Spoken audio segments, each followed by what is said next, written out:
नमस्कार तथा हार्दिक स्वागत गर्न चाहन्छु।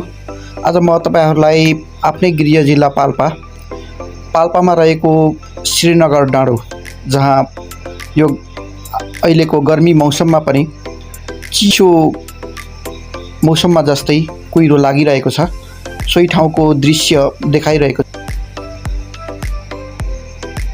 एकदमै रमाइलोसँग हामी श्रीनगरको डाँडा घुम्यौं। बिहानीको हिँडाइ हो यो।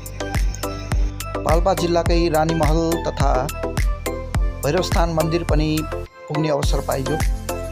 अनि पाल्पा जिल्लाको पश्चिम भेगमा रहेका दुई पालिकाहरू रैनादेवी छहरा गाउँपालिका र जीवदीकोट गाउँपालिका पनि पुग्ने अवसर प्राप्त भएको थियो।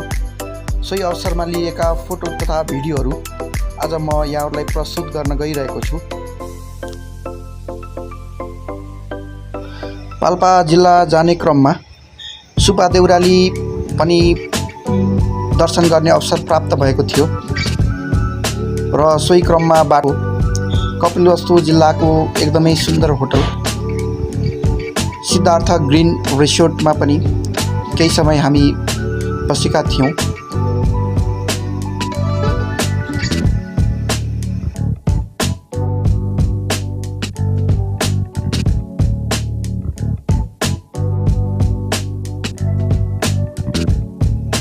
कपिलवस्तु जिल्लामा रहेको सिद्धार्थ ग्रीन रिसोर्टमा